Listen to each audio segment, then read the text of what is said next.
근본 비에 소양강댐이 6년 만에 190m 수위를 채워 모든 수문을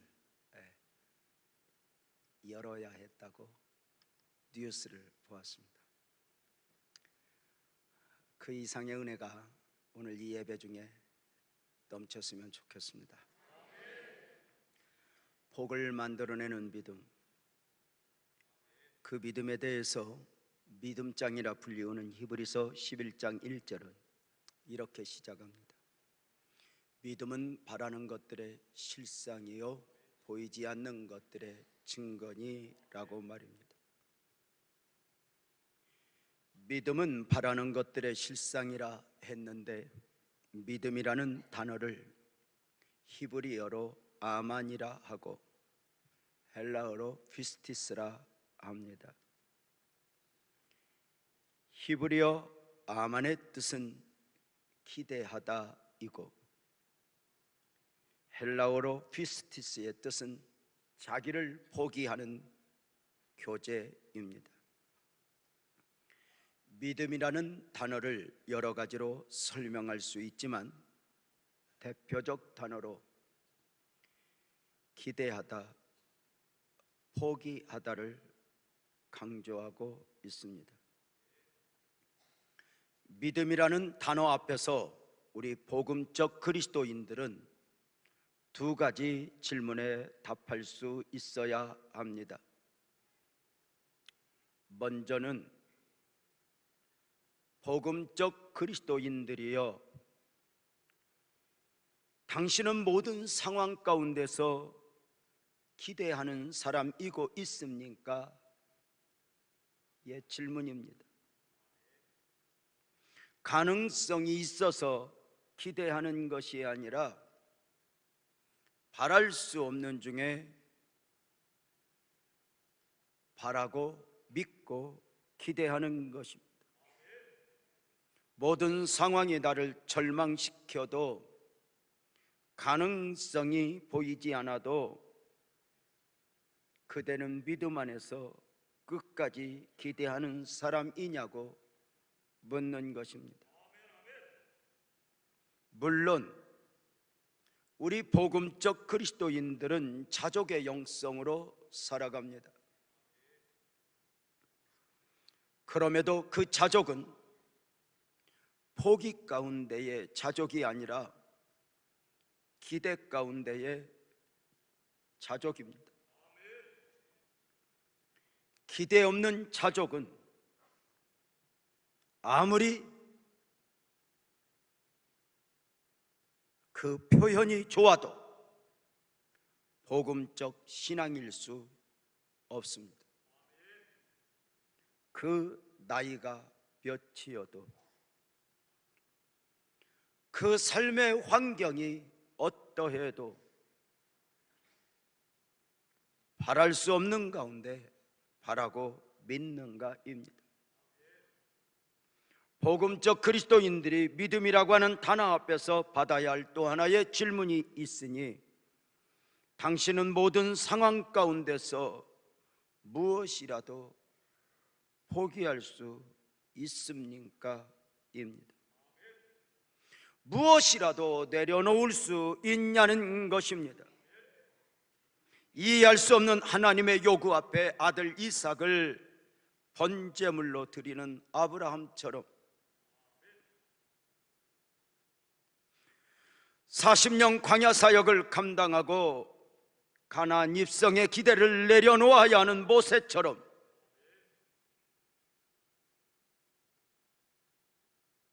당신은 오늘 그것이 하나님의 원하심이라면 무엇이라도 포기하고 내려놓을 수 있냐는 것입니다. 그 내려놓음이, 그 포기가 때로 오늘은 손해인 것 같아도 먼 훗날, 아니 영원 안에서 엄청난 축복으로 다가오기 때문입니다. 지난 2주 야곱에 대한 설교를 하는 중에 가장 핵심되는 말씀이 있었습니다. 기도할 때 내가 변하고 나를 내려놓으면 마음을 담아 사랑과 용서를 베풀면 상대가 변한다고 말입니다. 당신은 모든 상황에서 기대하는 사람입니까? 당신은 무엇이라도 내려놓을 수 있는 사람입니까? 우리는 오늘 본문에서 두 가지 질문을 동시에 만족시키는 믿음의 사람들을 볼 수 있습니다. 다니엘의 세 친구 사드락과 메삭과 아벳느고입니다. 저들은 고국의 멸망 가운데 다니엘과 함께 멀리 바벨로니아의 포로로 끌려온 청년들이었습니다. 저들은 이방 나라에서 처절한 포로민의 삶을 살아내야 했습니다.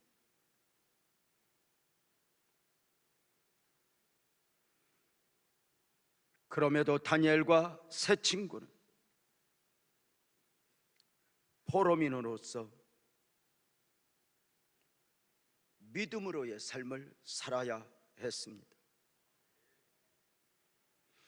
바벨로니아에서 포로민으로 살아가는 가운데 저들이 믿음으로의 삶을 살아나야 했던 이유는 성공이나 출세가 목적이 아니었습니다. 고국에서 믿음의 사람이었던 것처럼 포로민으로 끌려와 처절한 삶을 살아가지만 여전히 믿음의 사람이길 원했을 뿐입니다. 이렇게 믿음으로 살아가는 사람들에게 종종 신앙적 위기가 있어지곤 합니다.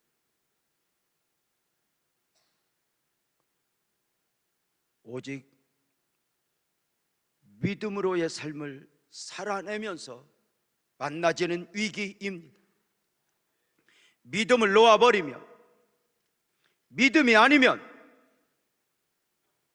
세상이 원하는 대로 살면 만나지 않아도 될 문제들입니다.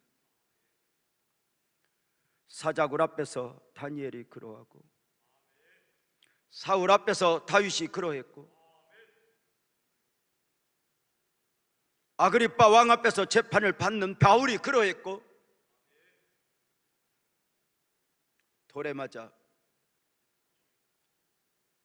순교해야 했던 스데반이 그러했습니다. 다니엘의 세 친구들에게 있어진 위기가 무엇이었습니까? 다니엘과 세 친구들은 이방 나라에서 포로민으로 살게 되었지만 하나님의 은혜 가운데 출세를 하게 되었습니다. 자신들의 힘이 아니었습니다. 처음부터 하나님께서 저들을 뛰어나게 하셨으니 다니엘서 1장 17절, 19절, 20절은 그렇게 말하고 있습니다. 하나님이 이 네 소년에게 학문을 주시고 모든 서적을 깨닫게 하시고 지혜를 주셨으니 다니엘은 또 모든 환상과 꿈을 깨달아 알더라고 말입니다. 왕이 그들과 말하여 보매 무리 중에 다니엘과 하나냐와 마사엘과 아샤라와 같은 자가 없으므로 그들을 왕 앞에 서게 하고 왕이 그들에게 모든 일을 묻는 중에 그 지혜와 총명이 온 나라 박수와 술객보다 10배나 나은 줄을 아니라입니다. 느부갓네살 왕에게 인정받아 다니엘과 세 친구들은 이방 나라에서 크게 출세를 하였으니 바벨로니아의 많은 관리들이 시기를 할 정도였습니다. 다니엘은 왕의 신하가 되어 왕궁에 있게 되었고 그의 세 친구들은 바벨론 지방을 다스리게 되었으니 우리로 하면 도지사급의 출세입니다. 포로민으로 끌려와서 아무 희망이 없었던 저들에게 최고의 출세였습니다. 포로민으로 끌려와 처절한 삶을 엮어가는 중에 하나님의 은혜로 많은 변화가 있었습니다. 출세하여 도지사가 되었고, 결혼도 하여 자식도 태어났을 것이고, 재산도 늘어났을 것입니다. 그럼에도 불구하고 저들에게 변하지 않은 것이 있었으니 믿음으로의 삶이었습니다. 가난할 때는 가난한 대로, 부하면 부한 대로, 처절하면 처절한 대로, 높은 자리에 출세했으면 출세한 대로의 믿음으로의 삶을 살아내는 것이었습니다. 이방 나라에서 포로민으로 살아가는 저들의 삶에 있어 최고의 가치는 절대로 출세나 성공이 아니었습니다. 오직 믿음이었습니다. 당시 느부갓네살 왕이 통치하던 바벨로니아는 점점 강성한 제국이 되어갔습니다. 고대 근동에서 천하를 제패하고 거대한 통일국가를 이루었으니 그 지방의 수가 무려 127도나 되었을 때로 정도로 강성한 대제국이 된 것입니다. 문제는 작은 국가에서 대제국이 되자 왕의 통치가 쉽지 않은 것입니다. 교통과 통신이 발달하지 못했던 그 당시에 큰 나라를 다스린다는 것은 보통 일이 아니었습니다. 왕의 권력이 즉각적으로 미치지 않는 먼 변방에서 무슨 일이 일어날지 모르는 것이었습니다. 그래서 온 나라의 벼슬아치들과 중간 권력자들, 그리고 언제 독립운동을 일으킬지 모르는 정복민들을 확실하게 장악해야 하는 것은 왕으로서 대단히 중요한 일이었습니다. 역사 가운데 보면 대제국의 왕들이 통치 수단으로 왕을 신격화하는 방법을 쓰곤 했습니다. 왕이 곧 신이 되는 것입니다. 느부갓네살 또한 그러했으니 방법은 다니엘서 3장 1절에 보면 느부갓네살이 왕이 금으로 신상을 만들었어요. 높이는 60규빗이요 라고 말합니다. 우리식으로 계산하면 30m 높이의 거대한 신상을 만든 것입니다. 오늘 우리가 지금 너무 높은 빌딩을 많이 보면서 그것이 뭐 얼마나 높냐 하겠지만, 당시에 그 금신상의 높이는 어쩌면 오늘을 살아가는 우리에게 롯데타워 이상 거대하게 보였을 것이다 싶습니다.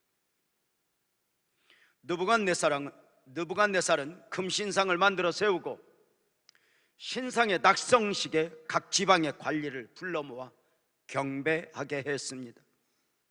만약 그가 누구이든지 왕의 금신상에 절하기를 거부하는 자가 있으면 왕에게 충성하기를 거절하는 것으로 보고 극렬히 타는 풀무불에 던져 버리겠다고 법을 만들어 놓고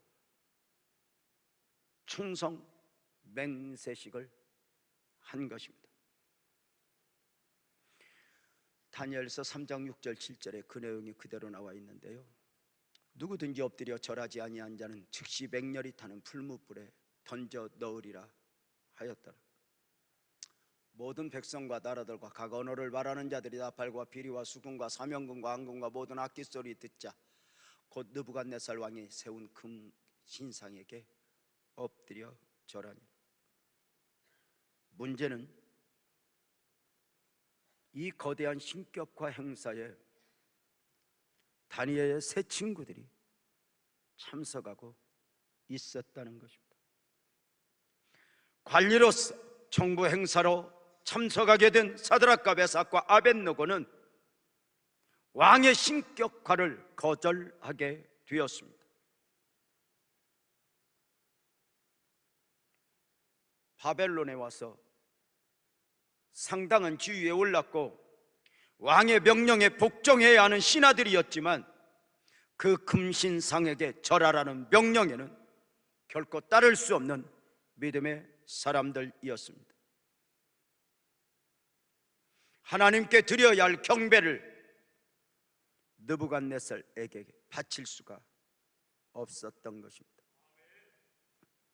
결국 참소하는 자들로 인하여 사드락과 메삭과 아벳느고가 신상에 절하지 아니한 것을 알게 되었고 왕 앞에 끌려오게 되었습니다. 다니엘서 3장 13절에 나오죠. 느부갓네살 왕이 노하고 분하여 사람들 앞에서 왕의 체면이 말이 아닌 것입니다. 사드락과 메삭과 아벳느고를 끌어오라며 드디어 그 사람들을 왕의 앞으로 끌어온지라. 끌려온 저들에게 왕은 물었습니다. 내가 세운 금 신상에게 절하지 아니한 것이 사실인가? 분노한 왕은 이제라도 절하라. 절하지 아니하면 즉시 너희를 맹렬히 타는 풀무불 가운데 던져들이라. 풀무가 무엇입니까? 쇠를 달구는 불입니다. 너희를 풀무에 던져놓으면 내 손에서 너희를 건져낼 신이 과연 누구이겠느냐? 목소리를 높였습니다.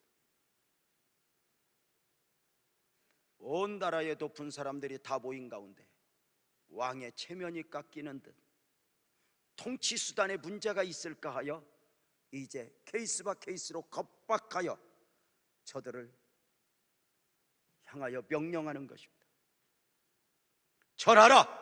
절하지 아니하면 풀무불에 너희를 던져 넣으리라. 그렇게 드라마 보는 표정으로 맹하니 보지 말고 한번 좀 상상을 좀 해보시기 바랍니다. 그 분위기가 어떠할까? 느부갓네살의 분노 앞에서 사드락과 메삭과 아벳느고의 답변은 단호했으니 3장 16절 17절입니다. 사드락과 메삭과 아벳느고가 왕에게 대답하여 이르되 느부갓네살이여 우리가 이 일에 대하여 왕에게 대답할 필요가 없습니다.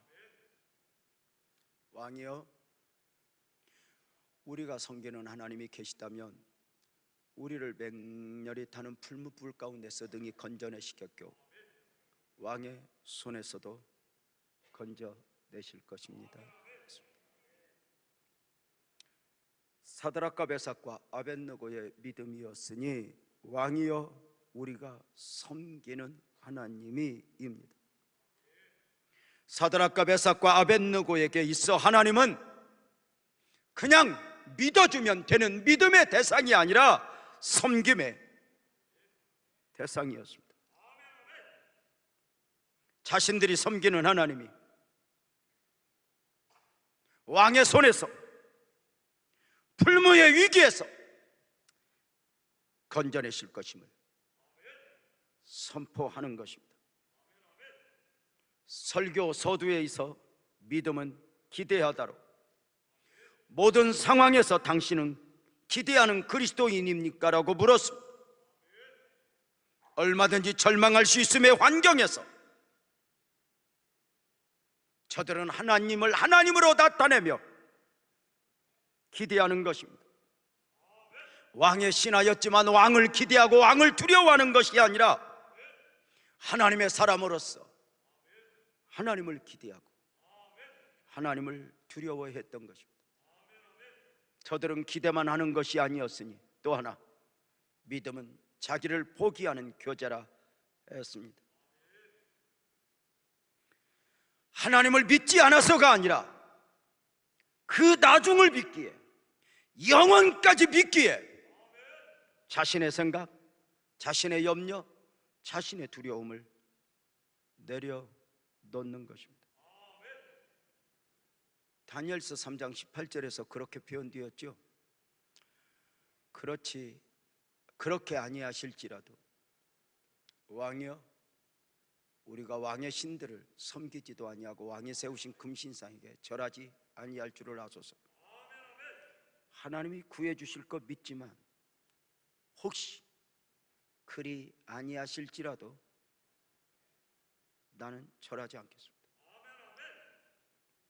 이 믿음, 이 영성에 대하여 종종 목사님들이 멋지게 표현하기 위하여 찌라도의 영성, 찌라도의 믿음 이렇게 합니다. 병을 고쳐주지 아니할지라도, 여전히 가난할지라도, 내가 억울함에 처할지라도 믿음을 놓아버리지 않겠다고 하는 것입니다. 내 만족을 추구하는 것이 아니라 모든 상황 가운데서 자신을 내려놓는 것입니다. 여러분은 신앙적 삶을 살아가는 가운데 무엇인가를 내려놓아 보신 적 있으십니까? 아니, 환경과 여건 안에서 하나님이 내려놓을 수밖에 없도록 너 내려놔. 그 상황에서 하나님만이 하나님 되고자 하는 그 하나님의 욕심을 느껴보신 적이 있으십니까?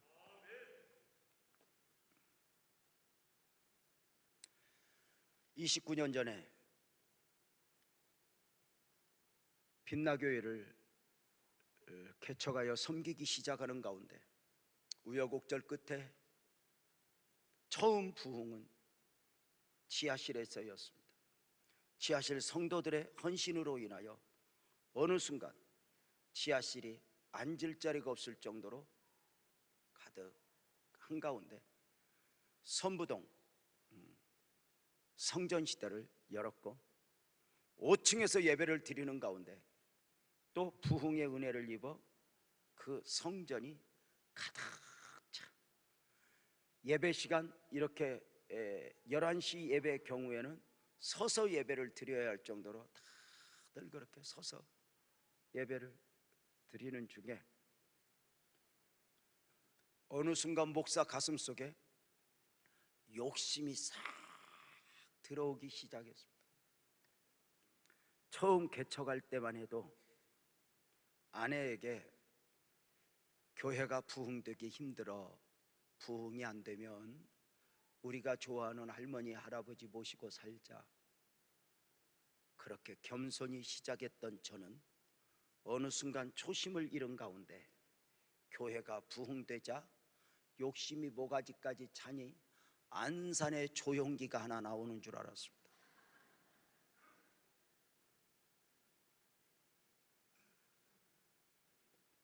그때부터 교회는 이해할 수 없는 소용돌이 가운데 빠지게 되었습니다.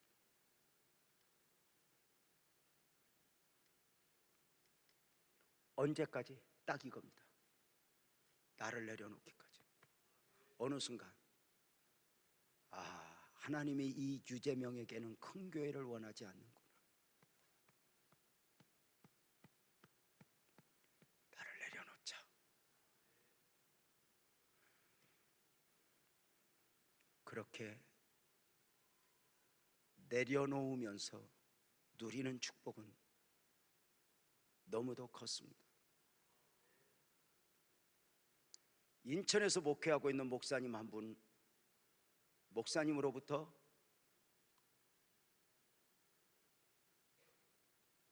계속 사무실로 목사님 면담 요청이 있어졌습니다.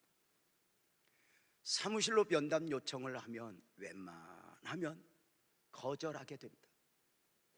왜냐하면 저를 만나는 외부인들 중에 10중 8구는 도움을 요청하러 오는 분들이기 때문에 저를 만나면 곤란할까 하여 사무실에서 1차로 이렇게 걸러내어 만나게 하는 중에 행정담당 목사님에게 전화가 연결되어 사정을 하니 목사님 좀 만나주세요 해서 제가 교회 카페에서 만났습니다.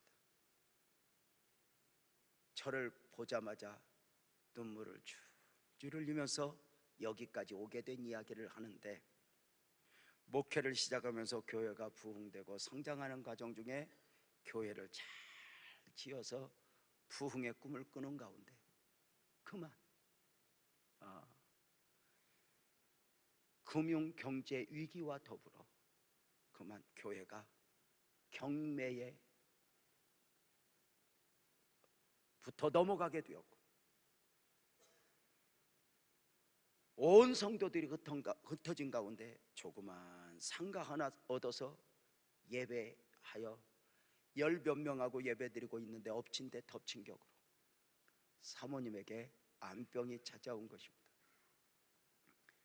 날마다 눈물로 하나님 해도 너무합니다 울다가 우연히 유재명 목사 설교를 인터넷에서 듣고 내가 저 목사님 만나면 위로를 받겠다 하고 찾아와 아버지를 만난 듯 눈물을 쭉쭉 흘리면서 이야기를 합니다. 위로받고자 찾아온 그였습니다. 도움을 원하는 것이 아니었습니다.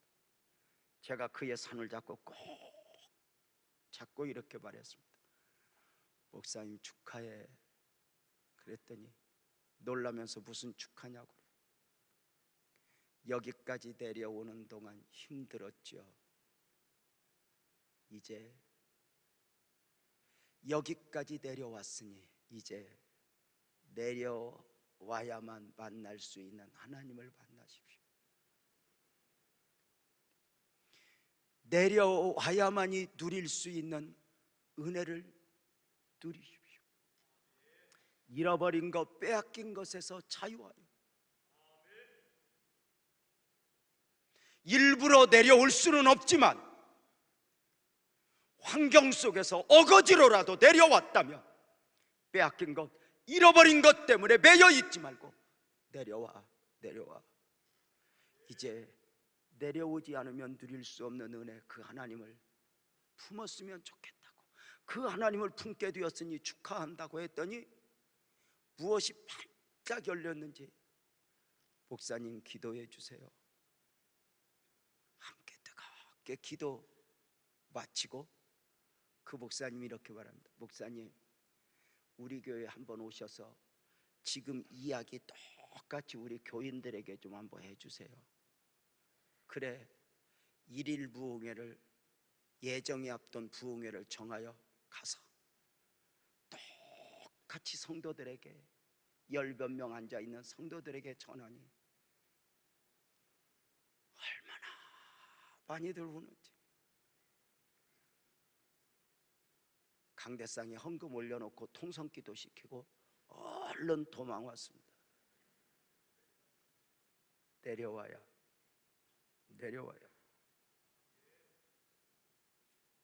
하나님은 때로 그 내려놓고 우리를 보실 때가 있죠. 64세 된 장로님이 검진을 받는 중에 악성 종양이 있다는 것을 알게 되었고, 이것이 어느 정도인지 조직검사에 들어갔습니다. 결과가 나오기까지 한 주간을 이 장로님이 깊은 기도를 드렸고, 결과를 보러 갔을 때 하나님이 은혜를 다 주셨습니다. 잃어버린 것 말고 여기에서 누리게 될 은혜를 딱 붙잡으니 평안이 넘쳐 얼굴이 환하게 병원에 갔습니다. 의사 선생님이 환자보다 더 심각한 얼굴로 결과가 안 좋습니다. 이거 문제입니다. 암입니다. 이거 급하게 수술 날짜를 잡아야 합니다. 이때 장로님이 의사 선생님 수고하셨습니다. 이 정도면 되었습니다. 수술 않겠습니다. 왜요? 선생님, 제가 수술을 해서 100년을 더 살겠습니까? 200년을 더 살겠습니까? 지금까지 은혜로 살아왔으니 이제 하나님이 나를 원하시는가 보다 싶어 나를 조용히 내려놓고 하나님 만날 준비할 것입니다 하고 나오니까 가족들이 다 매달렸습니다. 아빠 왜 포기하려고 그래? 아빠 왜 포기하려고 그래? 이때 장로님이 웃으면서 이렇게 말합니다. 포기가 아니라 기대다. 내가 64년 살아오면서 땅에서 기대도 해봤고 땅에서 이루고자 해봤지만 이제 내가 마지막 기대는 하늘이지 땅이 아니다. 날 보고 수술하라 하지 말아라. 아내가 한쪽에서 물었습니다. 당신 그렇게 믿음이 좋아? 아니, 무서워. 힘들어. 그런데 왜? 주님이 이걸 원하는 것 같아. 나 내려놓을래. 내려놓아 보셨습니까? 하나님이 때로는 우리를 억지로 내려놓으라 합니다. 씨름을 하면서. 지난번에 광주 쪽에 아내와 함께 이렇게 부흥회를 갔다가 한 호텔 앞을 지나게 되면서 여보, 언젠가 내가 간증했었는데 예화로 설교했었는데 저 장로님, 저 호텔 사장 장로님 이야기 알아? 무슨 이야기인지 한번 해주세요.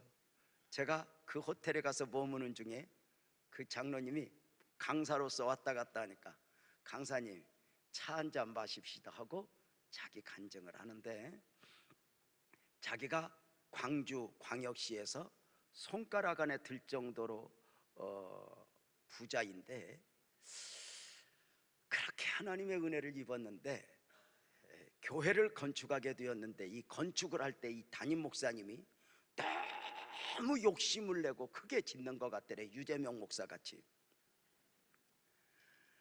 근데 이 목사님, 장로님이 보기에는 저 목사님이 하나님을 믿는 게 아니라 꼭 자기를 믿는 것 같은 생각에 고민도 많이 하게 되었고, 그래 헌금을 하긴 했지만 다른 사람에 비해서는 몇 값절을 했지만 사실은 자기 양에는 안 찼대요. 그렇게 헌금을 하고 지어지는 가운데 20년 전에 교회 빚이 120억. 지금하고는 다르죠. 그 20년 전에 빚이 120억이 되는 중에 이렇게 봐서 이자를 낼 수 있으면 내고 어렵다 싶으면 헌금을 좀 더 하면서 그저 할 수 있는 만큼만 이렇게 하는 중에 문제가 생겼다. 정기 검진을 받는 중에 뇌에 암이 보인 거예요.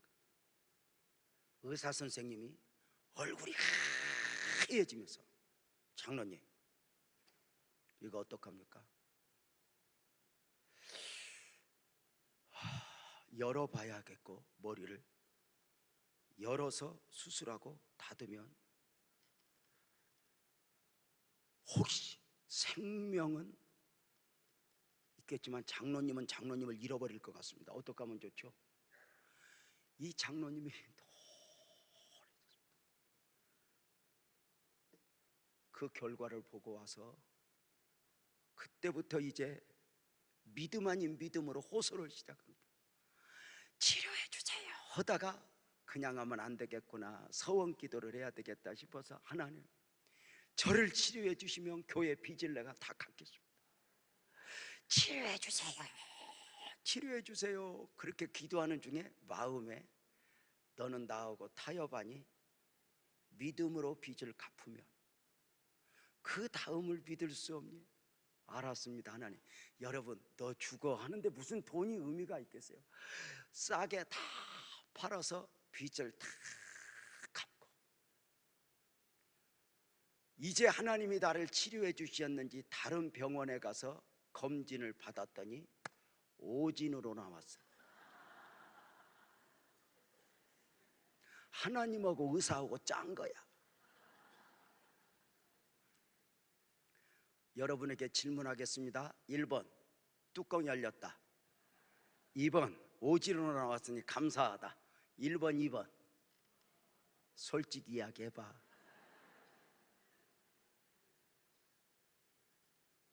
그 순간 하나님이 믿음도 주시죠. 하나님이 나에게 하나님 되기를 원했구나. 이제 돈이 아니라 장로다운 장로로 살아보자. 그렇게 딱 비우는 순간 감당하기 힘들 정도의 은혜 가운데 목사님 제가 살게 되었어요. 돈으로 누려보지 못했던 그것들을 누리면서 내가 살게 되었어요 라고 고백하는 걸 들었죠. 이렇게 자신을 내려놓는 믿음을 대표적으로 하박국 선지자의 고백에서 보죠. 하박국 선지자는 기도 가운데 닥쳐온 큰 환난 시련의 소식을 듣게 되었고, 그 소식은 하박국 선지자에게 충격이었으니 하박국 3장 16절입니다. 내가 들었으므로 내 창자가 흔들렸고 그 목소리로 말미암아 내 입술이 떨렸도다. 무리가 우리를 치러오는 환난 날을 내가 기다림으로, 모르고 기다리는 게 아니라 알고 기다림으로 썩이는 것이 내 뼈에 들어왔으며 내 몸은 내 처수에서 떨리는다.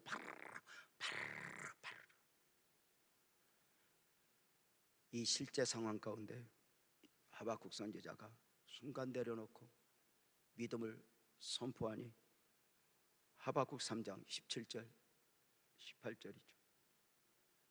비록 무화과 나무가 무성하지 못하며 포도나무에 열매가 없으며 감람나무에 소출이 없으며 밭에 먹을 것이 없으며 우리의 양이 없어도 요양간에 소가 없을지라도 나는 여호와로 말미암아 즐거워하며 나의 구원의 하나님으로 말미암아 기뻐하리로다.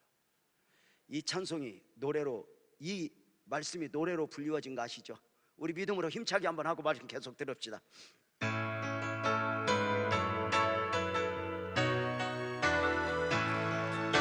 무화과 나무 잎이 마르고 포도 열매가 없으며 감람나무 열매 그치고 눈밭에 식물이 없어도 우리의 양떼가 없으며 외양간 송아지 없어도 난 여호와로 즐거워하리. 난 여호와로 즐거워하리. 난 구원의 하나님을 인해 기뻐하리라. 다시요. 무화과 나무 잎이 마르고 포도 열매가 없으며 감람나무 열매 그치고 눈밭에 식물이 없어도 우리의 양떼가 없으며 요양간 송아지 없어도 난 여호와로 즐거워하리. 난 여호와로 즐거워하리. 난 구원의 하나님을 인해 기뻐하리라. 우리 한 번 더 합시다.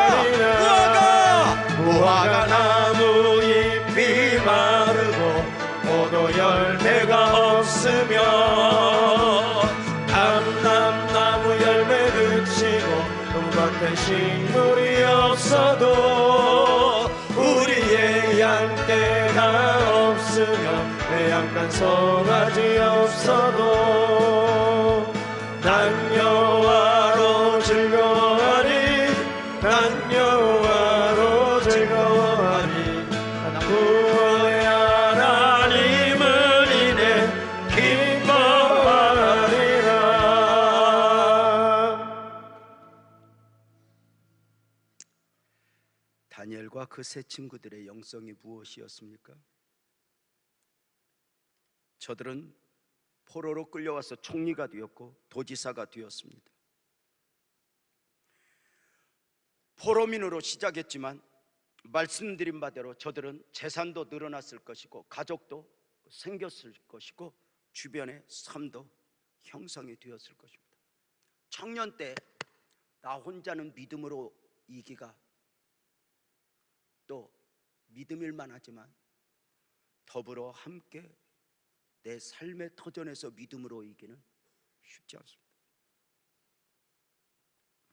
그럼에도 불구하고 사드락과 메삭과 아벳느고가 풀무의 위기 앞에서 믿음을 지켜낼 수 있었던 이유가 무엇인가? 풀무불의 위기를 어떤 시각으로 보고 있는가입니다. 사람은 위기 앞에서 자신의 삶의 최고 가치가 무엇인가를 들키는 것입니다. 예를 들어서 집에 불이 났는데 방 안에서 뛰어나갈 때 베개 하나 들고 나갈 리는 없지 않습니까? 가장 귀한 것 말입니다. 그래, 종종 이렇게 공동체 모임에 가면 이런 질문을 할 때가 있습니다. 종말이 오는 가운데 무인도에 가게 된다면, 아니 질문이 이상하잖아. 종말이 오는데 무슨 무인도가 따로 있겠어? 근데 또 그게 통해. 종말이 와서 무인도에 가게 된다면 당신은 누구와 함께 무엇을 가지고 가겠습니까? 그래서 어떤 삶의 가치를 질문하는 거죠. 여성분들이 종종 남편에게 묻습니다. 사랑을 확인하며, 당신 시어머니하고 나하고 물에 빠지면 누구 먼저 건질 거야? 안 빠져, 안 빠져. 그리고 남편들 됐어 100% 얘기해줘. 당신 그래. 여러분 아내를 몰라? 물에 빠질 여자가 아니야.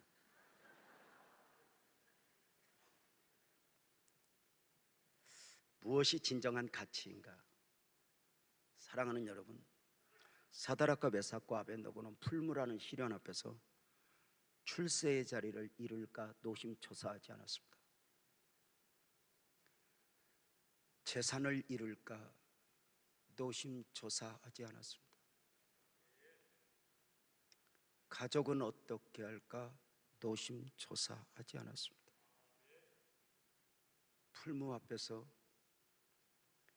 바로 가족의 위기, 재산의 위기, 가족의 위기, 출세의 위기로 보았다면 믿음은 지킬 수 없습니다. 놀랍게 저들은 풀무의 위기가 눈에 보이는 그 어떤 것이 아니라 믿음의 위기로 보았습니다. 지금 풀무에 들어가서 죽을 수 있지만 죽음의 위기라고 하지 않았습니다. 죽음의 위기로 보았다면 믿음을 놓아야 했습니다. 그러나 믿음의 위기로 보니 죽음까지 내어놓는데 미련이 없었습니다.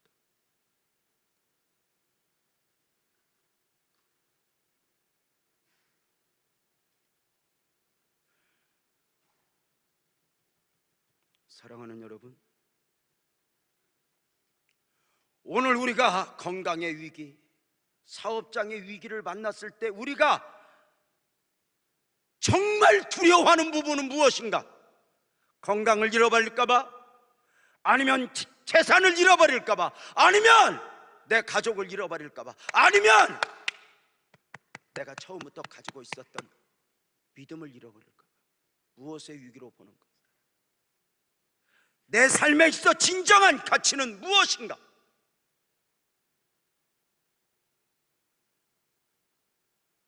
저들의 믿음 가운데 나타난 믿음의 역사를 볼까요? 사드락과 메삭과 아벳느고의 선포 앞에 왕은 분노한 가운데 외쳤죠. 다니엘서 3장 19절에 보면 느부갓네살이 분이 가득하여 사드락과 메삭과 아벳느고를 향하여 얼굴빛을 바꾸고 얼굴빛을 싹 바꿉니다. 세상이 그러합니다. 이렇게 해라 이렇게 하다가 어느 순간에 싹 바뀌는 게 세상입니다. 바꾸고 명령하니 이르되 그 풀무불을 뜨겁게 하기를 평소보다 7배나 뜨겁게 하라. 쇠를 달구는 불을 7배나 뜨겁게 하고 그리고 저들을 결박하라. 옷을 입은 가운데 그대로 결박을 당하여 저들을 7배나 뜨겁게 한 풀무에 던져라. 절하지 아니하니 던져라 명령했고 저들은 결박을 당하여 던져줬습니다. 그 풀무의 뜨거운 가운데 저들이 던져질 때 어떤 일이 일어났습니까? 다니엘서 3장 22절에 보면 왕의 병력이 엄하고 풀무불이 심히 뜨거움으로 불꽃이 사드락과 메삭과 아벳느고를 붙든 사람을 태워 죽였고 얼마나 강렬했는지 던져지니 그 풀무의 불꽃이 결박하여 던지던 사람을 다 태워 죽일 정도였습니다. 이제 마땅히 사드락과 메삭과 아벳느고는 기름에 태워 죽여져야 하는 거 아닌가? 근데 여기서 역사가 일어났으니 어떤 역사였습니까? 느부갓네살이 깜짝 놀랐습니다. 저들을 풀무에 던져놓는데 세 사람을 집어넣었는데 네 사람이 왔다 갔다 하는 것입니다. 다니엘 3장 25절 이렇게 표현됩니다. 왕이 또 말하였도되 내가 보니 결박되지 아니한 네 사람이 불 가운데로 다니는데 상하지도 아니하였고 그 넷째의 모양은 신들의 아들과 같도다.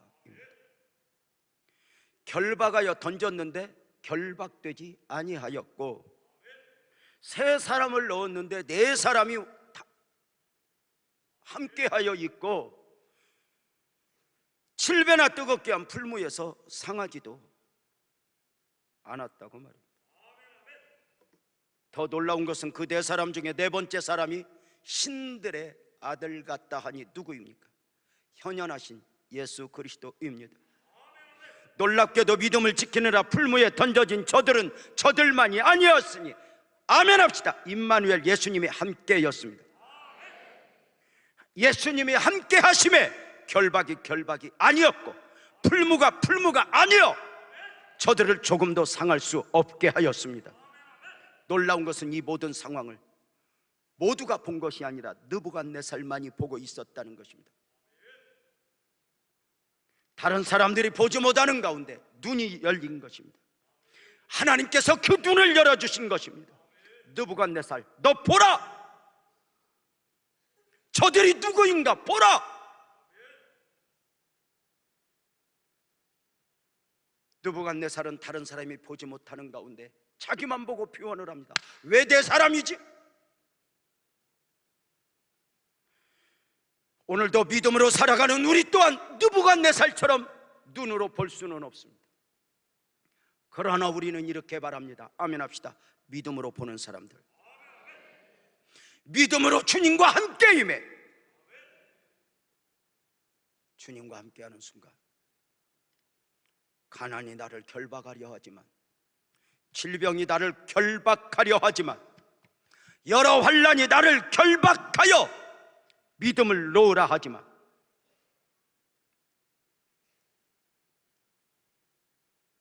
우리는 주님과 함께 이 모든 것에서 자유한 것이죠.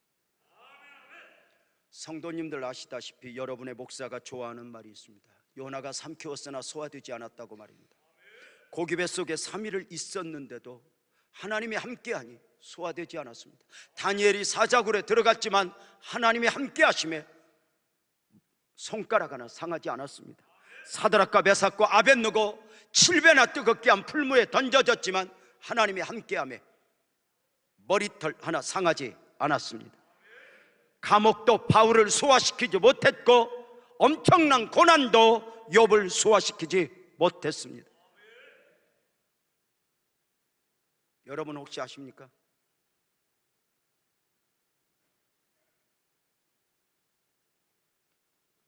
오늘도 여전히 느부갓네살은 우리를 겁박합니다.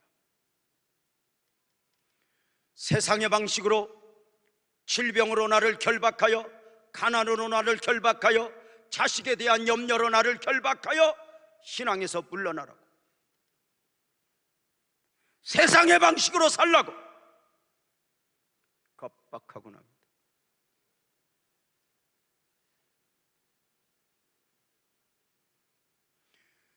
여러분은 지금 무엇에 결박당하여 오늘의 걸음을 옮겨가고 있습니까?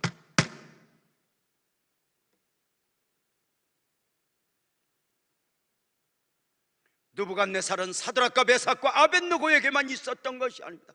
오늘도 똑같은 방식, 먹을 거 있고 마실 거 있고 잠잘 거 있는 우리에게 두려움을 심어줘 우리를 돈의 왕이, 권력의 왕이 우리를 지배하며 세상에 경배하라, 쾌락에 경배하라, 출시하고 싶은 목마름에 경배하라,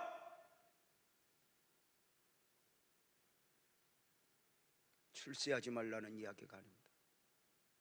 오늘 또 그 모든 환경에서 나에게 있어 최고의 삶의 가치는 무엇이어야 하는가?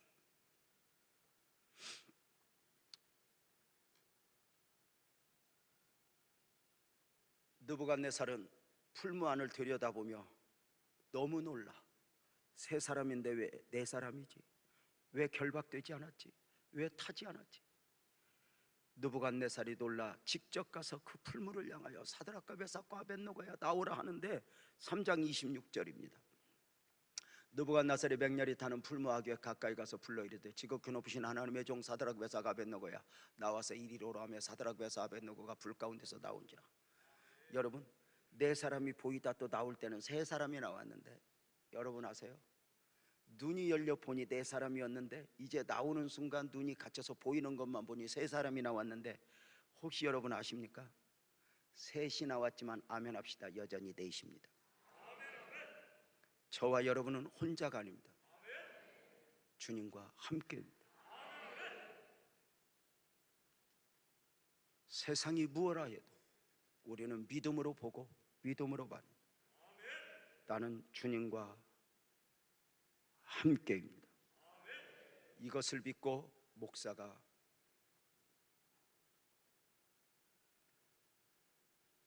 목회를 하는 것이고, 이것을 믿고 세상의 논리가 내 삶의 둥지를 틀지 못하도록 싸워야 하는 것입니다. 골리앗을 향하여 달려가는 다윗, 막대기 하나 들고 가지만 보이는 것만 보는 골리앗은 너같이 작은 소년이 막대기 하나 들고 나와 싸우러 오느냐? 라고 말했죠. 다윗은 한 가지 믿었습니다. 나는 만군의 여호와 그 하나님과 함께 간다고 말입니다. 놀라운 것은 풀무에서 나온 사드락과 메삭과 아벳느고, 몸이 상하지 않았고 불탄 냄새도 없었습니다. 그 임마누엘 되시는 주님의 은혜가 오늘도 여전히 저와 여러분과 함께함을 믿으시기를 주님의 이름으로 축원합니다. 사랑하는 여러분, 이 놀라운 기적의 현장을 여러분에게 소개하면서 분명한 것은 사드락과 메삭과 아벳느고가 만난 어려움은 믿음을 지키면서 있어진 문제들입니다. 인간적으로 생각하여 믿음을 놓았다면 만나지 않았을 일들입니다. 단 하나, 믿음을 놓아 아무 일도 일어나지 않았다면 풀무불에 간증도 없을 것입니다.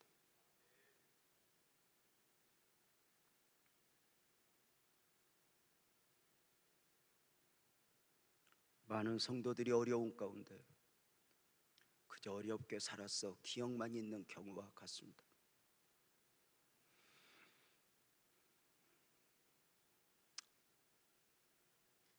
사드락과 메삭과 아벳느고는 풀무의 위기를 재산의 위기로, 건강의 위기로, 미래 두려움의 위기로 본 것이 아니라 믿음의 위기로 보고 믿음 안에서 접근하여 이겨내었고 하나님의 영광을 보았습니다.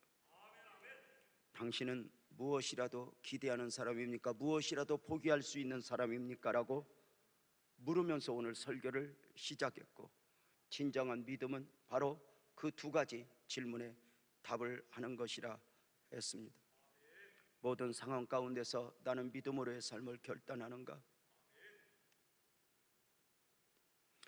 오늘 또 나는 무엇이라도 내려놓는가? 가난에 결박당하지 않는 영성으로, 질병에 결박당하지 않는 영성으로, 문제에 결박당하지 않는 영성으로, 염려에 결박당하여 이리저리 끌려 난도질 당하는 것이 아니라 주님 앞에 서나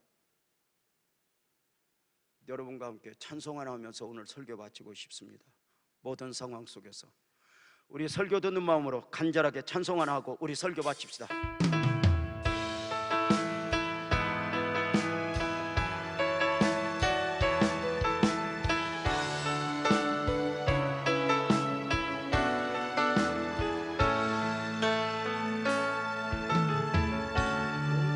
모든 상황 속에서 주를 찬양할지라.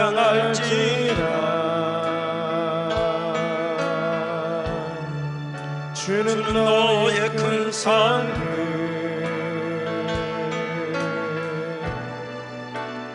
도움이시라.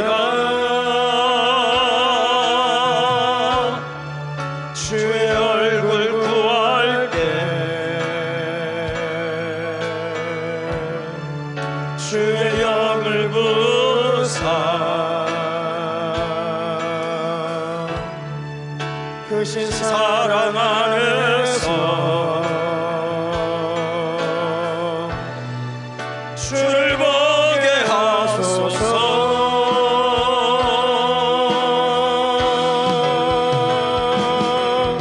내 영혼이 확정되고 확정되어 싸우니 믿음의 눈 들어 주를 바라봅니다.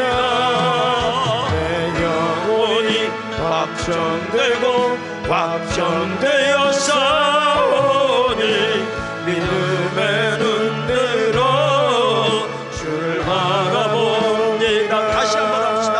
모든 상황 속에서 모든 상황 속에서 주를 찬양할지라.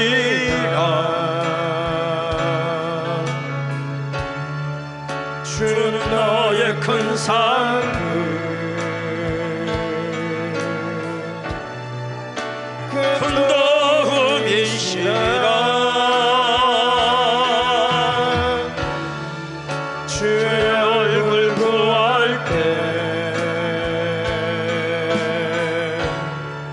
주의 영을 부사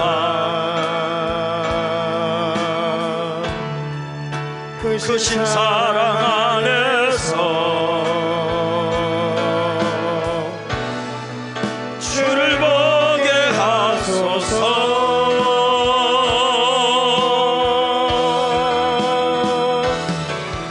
내 영혼이 확정되고 확정되어 싸우니 믿음의 눈 들어 주를 바라봅니다. 내 영혼이 확정되고 확정되어 싸우니 믿음의 눈 들어 주를 바라봅니다. 이렇게 말하고 싶지 않아요? 주님, 세상의 나를 빼앗기지 말아주세요. 세상이 나를 결박해도